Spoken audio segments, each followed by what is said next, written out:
Hey Internet, Eric here. I know it's been a while. Life has been very busy, but I am back to jump back into the Rocky franchise, and today I am going to be discussing Part 6, 2006, Rocky Balboa. Now, if you're new to my channel, welcome. I discuss plot, spoilers, specific scenes, what have you. Basic plot of this one is I don't remember how many years after. Let's see. Rocky 5 was 1990. This is 2006, so 16 years later. Rocky is now all alone. Adrian has passed away from, he said it's woman cancer, so it could be ovarian, could be breast. I'm not really sure. But he is the owner of Adrian's restaurant. He's still got a strained relationship with his son Robert. Robert is still living in the shadow of his famous father. And Rocky's just trying to live life. One day, ESPN, I think it is, they have this AI fight of who would win, Rocky in his prime or the current boxing champion Mason the Line Dixon, and Rocky comes up with the win in the AI fight. And that gets Mason's team talking. Let's get Rocky back in the ring. Let's see who the real champ is. So that's the basic plot. Fantastic movie, as I've always said about all these movies. First off, again, Stallone as Rocky. This is his character. Rocky is so likable and lovable, such a great underdog. Stallone has great chemistry with every single actor and actress in this film, whether it's Burt Young as Paulie, whether it's the guy who plays, what's his name? Duke Evers, Apollo's former trainer, to Milo, who is his son Robert in this, to, oh God, the girl who plays Little Marie, all grown up. He's great in everything. He's sympathetic. Uh, I love the scene where he goes every day. He goes to visit Adrian's grave, and he does it. He's been doing it for years because he's got like a chair stashed in the tree, and he just sits there, talks to her, reads the paper. He's got a thing where it's the anniversary. I don't know if it's the anniversary of her death or the anniversary of her first date, where they go to all the places where him and Adrian were known for.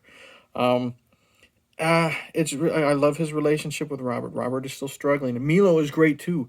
Milo is great as Robert, as this guy who is Rocky's kid, Rocky Jr. And we get scenes of that in the bar, and his friends are his friends like him, but they still kind of throw that at him. There's a great scene where Rocky's visiting Robert at work, and Robert's boss is chewing him out. But then old Rocky shows up. Hey, let's get an autograph type bullshit, and Rocky sees right through it.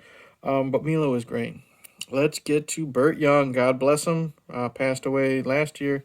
He is great as Paulie, as always. More drama, more drama to this version of Paulie because Adrian has passed.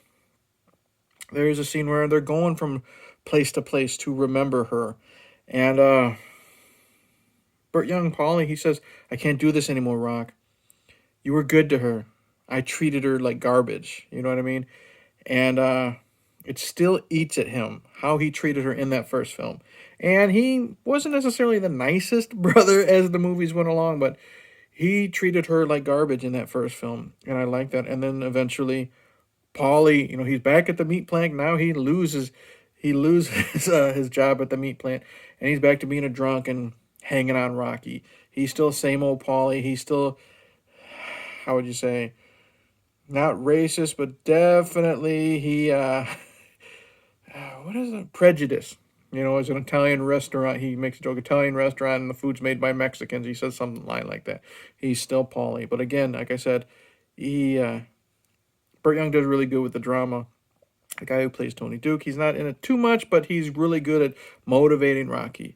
Um, the actress who plays Little Marie. Little Marie was the Screw You Creepo girl from the very first film. And she's now all grown up. She's a single mom working at the bar. And her and Rocky build a friendship.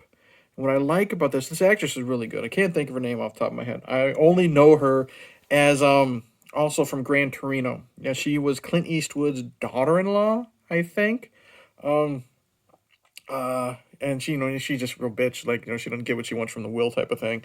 But she's really good in this. She's good at being that. She's not broken, you know what I mean? But she's a single mom. Dad took off, baby's daddy took off type of thing. Struggling to make ends meet. Loves her kid.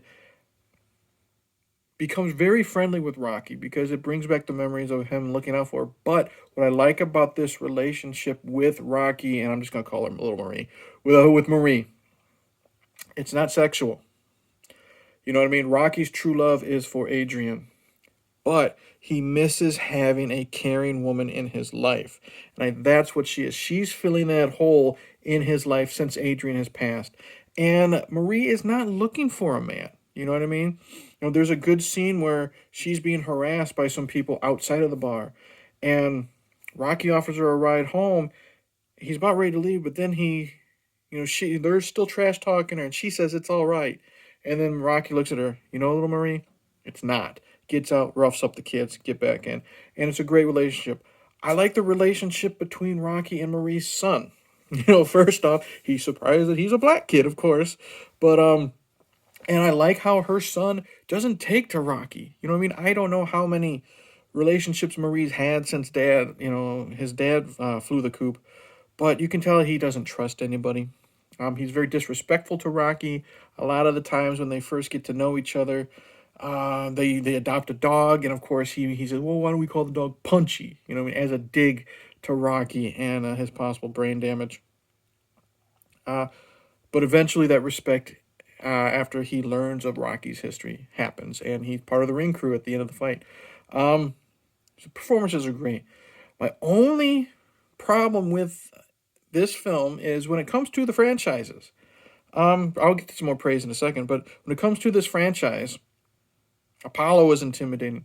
Apollo the second time was even more intimidating. Clubber Lang was scary. Ivan Drago was dangerous. Even Tommy Gunn proved in that street fight he got beat the shit out of Rocky. I just don't find Mason the Line Dixon, stupid fucking name, to be as intimidating as the previous opponents. Now, I get it. Boxing is a hell of a lot different than it was in the 80s. You know what I mean? With guys like Floyd Mayweather and, smaller boxers. You know what I mean? Not even Tyson size. They require, they have the skill, but they require more on speed type of thing. I get that. I just think that's a hindrance. You know what I mean? Mason Dixon, he's not an asshole. He's not a bad guy. He just feels like his reputation is tarnished. So he wants to prove something. So he's not a bad guy. He's not a bad character. I just don't find that he's got that intimidation factor when compared to past opponents. Score is great as always. I love what Stallone does with the final fights. First, with the training montage, I love how, yes, there are jokes about how Rocky's being old. Like even Duke says, what does he say? He says, "You got arthritis. You're way too slow. You're old. This and that. So speed is out of the question." He says, "We gotta get you some blunt force trauma." You know what I mean? So we have the training montage, and there are times when they don't beat you over the head with the fact that Rocky's old. He's lifting up those weights and he's grabbing his elbow. You know what I mean? He is kind of struggling when he's getting up the stairs the first time, but when he's got Punchy with him, he's running up the stairs in the snow, lifting him up. Yeah, you feel that he's finally made it. There's some stuff where Rocky says something and then Mason says, "What was that, from the 80s?" No, it might have been the 70s type of thing. Rocky, always full of inspiration, has that. This is the movie where that inspirational speech when Robert, he's talking about how life sucks, and I'm tired of being in your shadow, and Rocky, he gives that, it's not how hard you get hurt, or what is it? Life's gonna beat you down, but it's not how hard you, it's not how hard life, what is it? Life is going to hit you, but it's not how hard it's how hard you can get hit and keep moving forward. That's how winning is done. I butchered the line. The whole speech is on YouTube. You'll know what I'm talking about. And then after he's done, he tells him, "Go visit your mother," because Robert hasn't been visiting Adrian's grave either. So again, we get the inspiration, we get the underdog stuff, and then with the final fight, I don't remember, was Rocky. I don't know how Rocky was cleared with the boxing commission. I think because it was considered an exhibition fight and not anything serious. I don't know if they mentioned the brain damage or if they just kind of retconned that from part five. I love the fight between him and Mason Dixon though, because it's brutal. It's in your face. It goes, I think, 12 rounds. Stallone does a lot of things like that is Sin City inspired, where he makes it black and white, but we see the yellow trim on his shorts, or we see the red blood, coming down the nose type of thing. So it's done really well. I like how it does look so different because it shows how it is in 2006. All the flashiness. You know what I mean? All the flashiness because it's on HBO. We got Mike Tyson out there calling, I think he calls Mason Dixon a midget or some bullshit like that. AJ Benza from E True Hollywood Story, he is the manager or the promoter of Mason Dixon. So it's definitely more business oriented. Stallone comes out to Frank Sinatra, gives Paulie a look, and Paulie's just like, yeah, that's what I decided to do. The ending, love it. You know, I say, I don't know if I said at the beginning, but hey, I discuss specific scenes and spoilers and all that crap. Movie came out in 2006. Rocky loses by decision. It's a great homage to the original movie. But what I like about this one, after the fight is over, Rocky gives his hugs and he's walking out of the ring with his family. He doesn't give two shits about the decision. He doesn't care. He proved that he can do it. He walks out and they say the decision. Rocky doesn't care, like when he hears it. He's too busy saying goodbye to the fans. And what I think this was actually Stallone's way of saying goodbye to the fans as this character at the time. Because they're walking towards the back. Paulie, Burt Young, grabs him, turns him around to face everybody. So he gives that final goodbye. So I love that scene. And like I said, he didn't care about whether he won or lost. He just wanted to prove that he still had it. And he gave Mason a run for his fucking money. Great movie. And I like how, as much as I love Measure of a Man by Elton John, my favorite song by Elton John, I love how the credits to Rocky 5 ended with stills of all 5 movies at that time to that song. This ends a little different. This is it reminds me of Bill and Ted Face the Music, how the ending credits of that movie was just everybody and anybody playing the air guitar. This was anybody and everybody running up those stairs. And it was heartwarming. It was fun. It was sweet. It ends with that shot of Rocky from the first movie. Great stuff. And what this is, if we take out the Creed movies, because they didn't plan on this, if this was the end. So, my camera from my phone fucking shut off in the middle of me talking. I don't know why. So, we're going to edit this, as much as we can. What I was talking about is I loved how in Rocky 5, Measure of a Man plays, stills from the previous 5 movie credits. And then we have, what else did I say? People running upstairs. Now I remember what I was talking about. If you take out the Creed movies because they weren't planned, this was the perfect bookend, the perfect final chapter for the Rocky Balboa character. From beginning with Rocky in 76 to, I think it was 76. I don't know. To Rocky Balboa in 2006. Perfect end for this wonderful character. The character Stallone will always be known for. This and Rambo. Fantastic way to end the franchise at the time. So I highly recommend Rocky Balboa.